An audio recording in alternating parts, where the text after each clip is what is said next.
الحمد لله وكفى والسلام على حبيبه المصطفى أما بعد فأعوذ بالله من الشيطان الرجيم بسم الله الرحمن الرحيم إن الدين عند الله الإسلام صدق الله العلي العظيم. دو شریف پڑھے اللہم صلی علی سیدنا شفیعنا حبیبنا مولانا محمد بارک وسلم صلو علیہ صلاۃ و سلام علیک یا رسول اللہ صلی اللہ تعالی علیہ وسلم.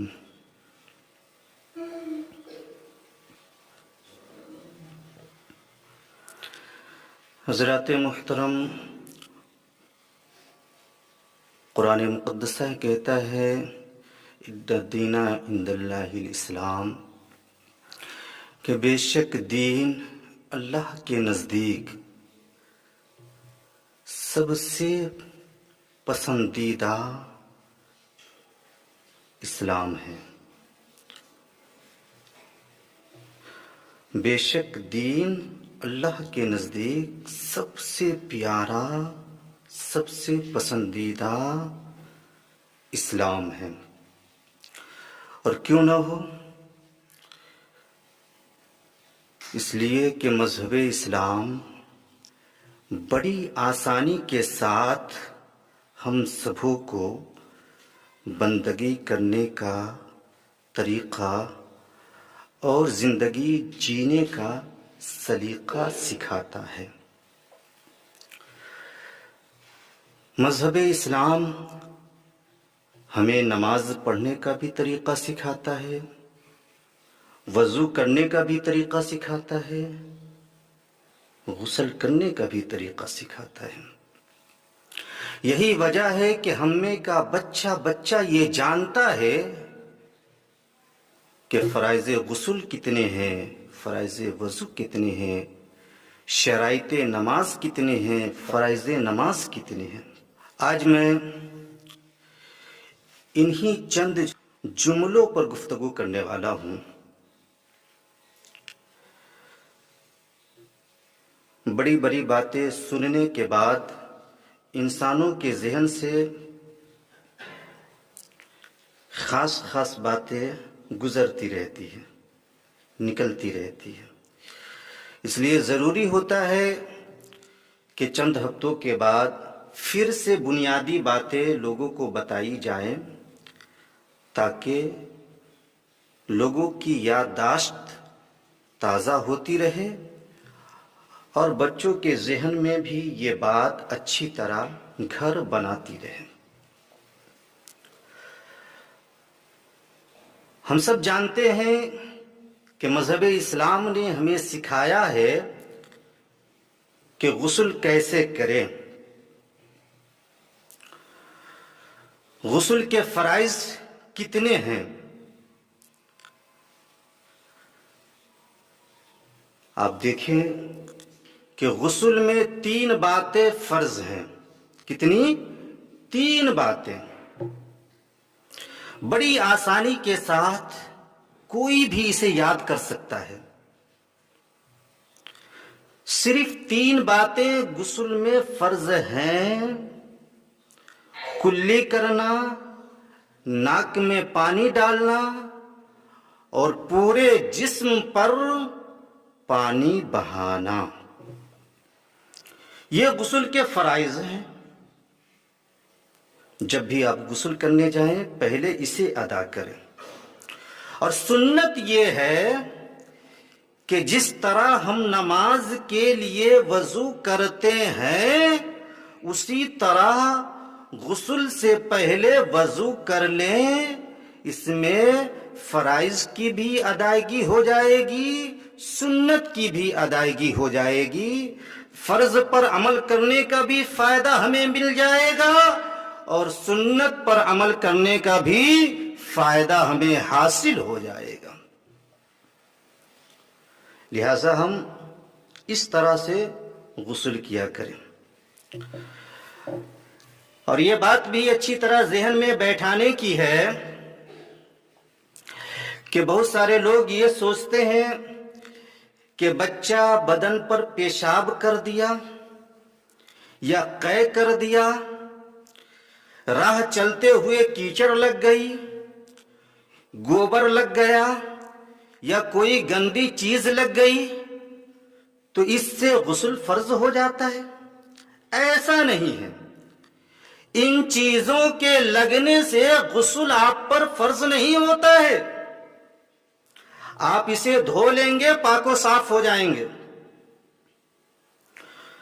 مردوں پر جو غسل فرض ہوتا ہے اس کے صرف اور صرف 3 اسباب ہیں، اور عورتوں پر جو غسل فرض ہوتا ہے اس کے 5 اسباب ہیں۔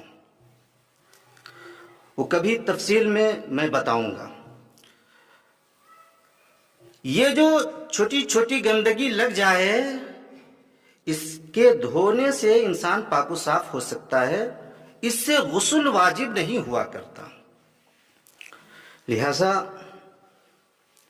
ہم سبوں کو گندی چیزوں سے بچنی چاہیے، لیکن اگر لگ جائے تو اسے دھو کر نماز پڑھ لینا چاہیے۔ اسی طرح ہم سب جانتے ہیں کہ وضو میں صرف اور صرف 4 باتیں فرض ہیں: چہرہ کا دھونا، دونوں ہاتھوں کا کہنیوں سمیت دھونا، سر کا مسح کرنا، اور دونوں پاؤں کا ٹخنوں سمیت دھونا۔ یہ 4 باتیں فرض ہیں۔ باقی جو ہم پہلے 3 مرتبہ گٹوں کو دھوتے ہیں، جس طرح ہم وضو کرتے ہیں ابھی، یہ سنت طریقہ ہے۔ سب سے پہلے جب ہم وضو کرنے جاتے ہیں تو بسم اللہ الرحمن الرحیم پڑھتے ہیں، مسواک کرتے ہیں، 3 مرتبہ گٹوں کو دھوتے ہیں، کلی کرتے ہیں، ناک میں پانی ڈالتے ہیں، پھر چہرے کو دھوتے ہیں، اس کے بعد ہاتھوں کو دھوتے ہیں، پھر سر کا مسح کرتے ہیں، پھر پاؤں کو دھوتے ہیں۔ یہ سنت طریقہ ہے۔ اور اس میں اس بات کا خیال رکھنا چاہیے کہ جب بھی ہم دھونے کی شروعات کریں وہ داہنے جانب سے دھونے کی شروعات کریں، یعنی پہلے داہنا ہاتھ دھوئے پھر بایاں ہاتھ دھوئے، داہنے جانب سے دھونے کی شروعات کریں۔ اور وضو کے وقت بلا ضرورت بات نہیں کرنی چاہیے، بلکہ دوسرا کلمہ کا ورد کرتے رہنا چاہیے: اشہد اللہ الہ الا اللہ وحدہ لا شریک لہ واشہد ان محمدا عبدہ ورسولہ۔ چہرہ وغیرہ دھوتے وقت، وضو کرتے وقت دوسرے کلمہ کا ورد کرتے رہنا چاہیے۔ جب آپ وضو سے فارغ ہو جائیں تو یہ دعا پڑھا کریں: اللہم اجعلنی من التوابین واجعلنی من المتطہرین۔ اس دعا کو آپ پڑھا کریں۔ جب ہم غسل کر لیے، وضو کر لیے، تو اب اذان و نماز کے آداب و احترام کو بھی جان لیں۔ اذان جب ہوتی ہو تو اس کا ادب و احترام کرنا چاہیے، اس طرح کہ اذان کے وقت بلا ضرورت بات نہ کرے۔ اذان کے وقت نہ بات کرے، نہ سلام کرے، نہ قرآن کریم کی تلاوت کرے، یہاں تک کہ اذان کے وقت نہ استنجا کرنے کو جائے اور نہ پاخانہ کو جائے۔ اذان کا احترام کرتے ہوئے اذان کا جواب دے، اذان کا جواب دیں اس طرح جس طرح مؤذن صاحب پڑھا کرتے ہیں۔ جو جملے مؤذن صاحب اذان میں پڑھے اس کے بعد اسی کو آپ دہرائیں، یہ ہے اذان کا جواب دینا۔ ہاں، فقہا لکھتے ہیں کہ جب حی علی الصلاۃ اور حی علی الفلاح پر مؤذن صاحب جائے تو اس کے جواب میں آپ پڑھے: لا حول ولا قوت الا باللہ العلی العظیم۔ یہ پڑھا کریں۔ اگر یہ یاد نہیں ہے تو آپ حی علی الصلاح کا جواب بھی حی علی الصلاح سے دے سکتے ہیں. لہذا ہم اذان کا بھی احترام کیا کریں. جب نماز میں آئیں تو نماز کے کچھ شرائط بھی ہیں اور کچھ فرائض بھی ہیں. نماز کے شرائط یہ ہیں: طہارت، ستر عورت، وقت، استقبال قبلہ، نیت، تکبیر تحریمہ. یہ شرائط نماز ہیں. فرائض نماز یہ ہیں: قیام، قرات، رکوع، سجود، قاعدہ اخیرہ اور خروج بے سنعی ہی. لہذا اس کا ہمیں خیال رکھنا ضروری ہے کہ نماز میں کتنی چیزیں شرط ہیں اور کتنی چیزیں فرض ہیں.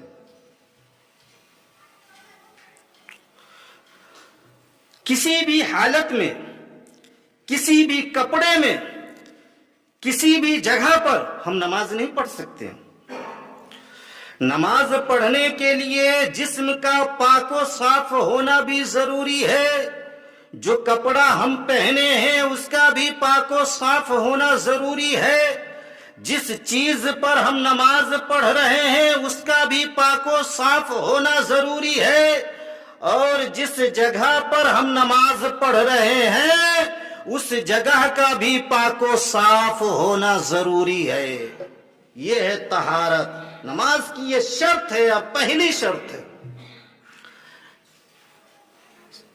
ستر عورت، ہم سب اچھی طرح جان چکے ہیں کہ مردوں کو ناف سے لے کر گھٹنوں تک چھپانا یہ فرض ہے اور اس کا کھولنا حرام ہے. ناف سے لے کر گھٹنوں تک چھپانا یہ فرض ہے اور اس کا کھولنا حرام ہے. اتنا کپڑا تو ضرور ہونا چاہیے کہ یہ حصہ چھپ جائے، اسی کو ستر عورت کہتے ہیں. اور اس کا ہمیشہ مسلمانوں کو خیال رکھنا چاہیے. جو لنگی اٹھا کر چلتے ہیں وہ خیال رکھے کہ ان کا گھٹنا کھلتا ہے یا نہیں کھلتا ہے. اگر کھلتا ہے تو فرض چھوٹ رہا ہے یا نہیں چھوٹ رہا ہے، حرام کام ان سے ہو رہا ہے یا نہیں ہو رہا ہے. ان باتوں کا وہ خیال رکھیں. اگر آپ کھلے میں نہا رہے ہیں تو آپ اتنا ضرور کپڑا پہنے کہ ناف سے لے کر گھٹنا تک چھپا رہے. اتنا چھوٹا کپڑا نہ پہنے کہ ناف سے لے کر گھٹنا تک کا کوئی بھی حصہ کھلا رہے. ہاں، اگر بند کمرے میں آپ نہا رہے ہیں، غسل خانہ وغیرہ میں نہا رہے ہیں تو یہ آپ کی مرضی ہے، چاہے جتنا پہنے یا نہ پہنے، اس میں کوئی انسان دیکھنے والا نہیں ہوتا. تو یہ ستر عورت ہے، ناف سے لے کر گھٹنوں تک مردوں کو چھپانا. وقت، نماز کے وقت کا ہونا ضروری ہے. جس وقت کی ہم نماز پڑھ رہے ہیں اس کا وقت شروع ہوا ہے یا نہیں ہوا ہے. شروع ہونے کے بعد اس وقت کی نماز ہم پڑھ سکتے ہیں. ایسا نہیں ہے کہ ظہر کی نماز پڑھنے آئے اور ظہر کی نماز پڑھنے کے بعد ظہر کے وقت میں ہی عصر بھی پڑھ لیے، مغرب بھی پڑھ لیے، عشاء بھی پڑھ لیے، فجر بھی پڑھ لیے. ایسا نہیں ہو سکتا ہے. جس نماز کا جو وقت ہے اسی وقت میں اسے ادا کرنا ہے.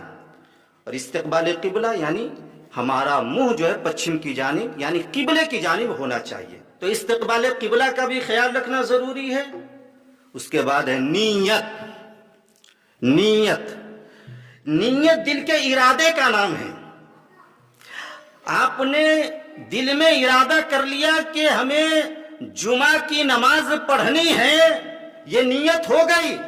2 رکعت پڑھنی ہے، یہ ہو گئی نیت. 4 رکعت سنت پڑھنی ہے، ہو گئی نیت. لیکن فقہا کہتے ہیں کہ زبان سے بھی کہہ لے، یہ کہنا افضل ہے، بہتر ہے. یہ کہنا بہتر ہے. لہذا نیت بھی کیا کریں، نیت بھی کیا کریں. اور ہم بھی جانیں اور بچوں کو بھی جنائیں کہ کس وقت میں کتنی نمازیں ہیں اور وقتوں کے نام کیا ہیں. فجر سے وقتوں کی شروعات ہوتی ہے. فجر، ظہر، عصر، مغرب، عشاء، 5 وقتوں کی نماز. فجر میں 4 رکعت ہے، ظہر میں 12 رکعت ہے، عصر میں 8 رکعت ہے، مغرب میں 7 رکعت ہے اور عشاء میں 17 رکعت ہے۔ اور جمعہ میں کتنی رکعت نماز ہے؟ صرف 2 رکعت نا، جمعہ میں صرف 2 رکعت نماز ہے۔ صاحب جمعہ میں 14 رکعت نماز ہے، 14 رکعت، اور آپ پڑھتے کتنا ہے؟ صرف 2 رکعت۔ اور جیسے دعا ختم ہوتی ہے اس تیز رفتاری کے ساتھ باہر نکلتے ہیں کہ پھر 1 ہفتے کے بعد ہی مسجد کی جانب اپنا منہ کرتے ہیں۔ 1 ہفتہ مکمل طور پر غائب رہتے ہیں۔ 14 رکعت ہے، 14 رکعت جمعہ میں نماز۔ اگر دخول مسجد کو اس میں شامل کر لیا جائے تو 16 رکعت ہے۔ دخول مسجد یعنی آپ مسجد میں آئے تو 2 رکعت نماز پڑھے دخول مسجد کی نیت سے۔ اس کے بعد اگر وہ نہیں پڑھ رہے تو کوئی بات نہیں، جمعہ میں جو ہے 4 رکعت پہلے یعنی فرض سے پہلے 4 رکعت سنت ہے، 2 رکعت فرض ہو گئی 6 رکعت، پھر جو ہے 4 رکعت سنت 10 رکعت نماز ہو گئی، پھر 2 رکعت سنت 12 رکعت، پھر 2 رکعت نفل 14 رکعت نماز ہے۔ لہذا کوشش کریں کہ آپ ان نمازوں کی ادائیگی کریں۔ اگر آپ نہیں کریں گے تو خود بھی برباد ہوں گے اور نسلیں بھی برباد ہوں گی، اس لیے کہ بچے بھی دیکھ رہے ہیں کہ 2 ہی رکعت ہمارے ابو جان پڑھ رہے ہیں تو ہم زیادہ کیوں پڑھیں گے۔ وہ بھی اپنے ابو کے ساتھ، دادا وغیرہ کے ساتھ تیزی کے ساتھ نکل جاتے ہیں اور دھیرے دھیرے عادت پڑ جائے گی 2 رکعت پڑھنے کی۔ اور ہفتے میں تو نبی کی ذات پر درود و سلام پڑھنے کا موقع صحیح سے ملتا ہی نہیں ہے۔ جمعہ میں آتے ہیں تو کم سے کم جمعہ میں بھی درود و سلام پڑھ لیا کریں۔ ایسا نہ کرے کہ جب مٹھائی ہو مسجد میں تبھی سلام پڑھنا ہے، اور جب مٹھائی نہ ہو مسجد میں تو سلام پڑھنا ہی نہیں ہے۔ مٹھائی ہو یا نہ ہو نبی سے ہم محبت کرتے ہیں، نبی کی ذات پر درود و سلام ہمیشہ بھیجتے رہیں گے۔ ایسی کوشش ہونی چاہیے آپ کی۔ اور موجودہ دور میں ایک فیشن چلا ہوا ہے بغیر ٹوپی کے نماز پڑھنے کا، اور آپ نے دیکھا ہوگا کہ کثیر تعداد میں ایک بڑا طبقہ اس مرض کا شکار بنتا ہوا نظر آ رہا ہے، بغیر ٹوپی کا نماز پڑھتا ہے۔ بغیر ٹوپی کا نماز پڑھنا کیسا ہے؟ بغیر ٹوپی کے نماز پڑھنا کیسا ہے تو سنیں، اس کے لیے 3 اقوال ہیں۔ پہلا قول یہ ہے کہ اگر کوئی ٹوپی اس لیے نہیں پہنتا ہے کہ ٹوپی پہننے سے گرمی محسوس ہوتی ہے یا بوجھ محسوس ہوتا ہے، پھر تو وہ غلط کرتا ہے، کیونکہ ایسا کرنا مکروہ تنزیہی ہے۔ ایسا کرنا مکروہ تنزیہی ہے۔ دوسرا قول یہ ہے کہ اگر کوئی نماز کو حقیر جانتا ہے، نماز کو کمتر جانتا ہے، نماز کو اس قابل سمجھتا ہی نہیں کہ اس کے لیے ٹوپی پہنا جائے یا امامہ باندھا جائے، تو ایسا کرنا کفر ہے، کفر۔ لہذا توبہ کرے یا ٹوپی پہنے۔ تیسرا قول یہ ہے کہ اگر کوئی خشوع اور خضوع کے لیے ننگے سر نماز پڑھتا ہے تو ایسا کرنا مستحب ہے، وہ پڑھ سکتا ہے، وہ پڑھ سکتا ہے۔ لیکن ذرا آپ سوچیں کہ جسے صحیح سے فرائض و واجبات کی جانکاری نہ ہو، جسے صحیح سے دین و سنیت کی جانکاری نہ ہو، جسے صحیح سے قرآن کریم کی تلاوت کرنا نہ آتا ہو، جسے صحیح سے شریعت کے احکام پر عمل کرنے نہ آتا ہو، وہ شخص آئے نماز پڑھنے کے لیے اور بغیر ٹوپی کے پڑھے، ننگے سر پڑھے، اور وہ کہے کہ ہم خشوع خضوع کے طور پر پڑھ رہے ہیں، عاجزی و انکساری کے طور پر ایسا کر رہے ہیں، تو آپ آسانی سے سمجھ سکتے ہیں کہ پھر اس کے اندر کس طرح کی عاجزی و انکساری ہوگی۔ شریعت کے احکام صحیح سے معلوم نہیں، یا وہ کہے کہ عاجزی و انکساری کے طور پر ہم ننگے سر نماز پڑھ رہے ہیں۔ عاجزی و انکساری کے طور پر نہیں، دکھاوے کے طور پر نماز پڑھتا ہے، لوگوں کو گمراہ کرتا ہے۔ لہذا ایسے لوگوں سے بچنا چاہیے، اور مغرور ہو کر نہیں، مسرور ہو کر نماز پڑھنا چاہیے، کیونکہ یہ افضل العبادت ہے۔ عاجزی و انکساری کی بات اس پر پھٹ بیٹھتی ہے کہ جن کے ہاتھ پاؤں گناہوں سے بچے ہوں، جن کے دل و دماغ گناہوں سے بچے ہوں، جن کی زبان اور آنکھیں گناہوں سے بچی ہو، ایسا متقی بندہ اگر یہ کہے کہ میں تو گنہگار ہوں، میں اس قابل کہاں کہ نیا لباس پہن کر رب کی بارگاہ میں سجدہ کروں، میں اس قابل کہاں کہ ٹوپی پہن کر رب کی بارگاہ میں سجدہ کروں، اگر ایسا متقی بندہ کہتا ہے تو حقیقت میں وہ عاجزی و انکساری کی بنیاد پر کہتا ہے۔ جو ہفتے ہفتے نماز نہ پڑھے، سالوں سال صحیح سے نماز نہ پڑھے، قرآن کریم کی تلاوت نہ کرے، ایک وقت دو وقت آ جائے نماز پڑھنے کے لیے، وہ کہے کہ عاجزی و انکساری کی بنیاد پر ننگے سر ہم نماز پڑھ رہے ہیں، تو وہ خشوع خضوع کی بنیاد پر نہیں، وہ دکھاوے کے طور پر ایسا کر رہا ہے۔ لہٰذا ننگے سر سے بچنا چاہیے۔ ہاں، مجبوری میں تو جائز ہے، ٹوپی نہیں ہے، رومال بھی نہیں ہے، تو پھر تو پڑھ سکتے ہیں، اس میں کوئی دقت نہیں ہے۔ لہٰذا ان باتوں کا ہم خیال رکھیں۔ اور آخری بات یہ کہ نماز پڑھنا آسان ہے، لیکن ان کے مسائل بڑے سخت ہیں۔ چھوٹی چھوٹی باتوں سے ہماری نمازیں فاسد ہو جایا کرتی ہے اور ہمیں پتہ بھی نہیں چلتا، اور ہم یہ سوچتے ہیں کہ برسوں سے ہم نماز پڑھ رہے ہیں، بڑھ کے نمازی ہیں، 25 برس سے پڑھ رہے ہیں، 50 برس سے پڑھ رہے ہیں۔ یہ کھجلانا جو ہوتا ہے نا، کھجلانا، ایک رکن میں اگر 3 مرتبہ کوئی کھجلا لیا تو اس کی نماز ٹوٹ گئی، ختم ہو گئی، اسے پتہ نہیں چلے گا، اسے معلوم ہی نہیں ہے مسئلہ۔ ایک رکن یعنی قیام ایک رکن ہوا، رکوع ایک رکن ہوا، سجدہ ایک رکن ہوا، قاعدہ ایک رکن ہوا۔ 2 مرتبہ تک کھجلائے تو ٹھیک ہے، 1 مرتبہ کھجلائے ہٹا لیے، پھر کھجلائے ہٹا لیے۔ اگر 3 مرتبہ کر لیے تو نماز آپ کی ختم ہو گئی، ختم، فاسد ہو گئی۔ لہذا مسئلوں پر ہمیں دھیان دینی چاہیے۔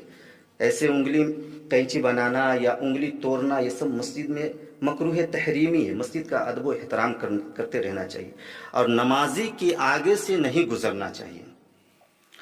اتنا یاد رکھیں کہ اگر کوئی نماز پڑھ رہا ہے، اس کے آگے سے کوئی آدمی گزر جائے یا جانور گزر جائے، اس کی نماز کو کوئی فرق پڑنے والا نہیں، اس کی نماز ہو جائے گی، لیکن جو گزر رہا ہے وہ گنہگار ہوگا۔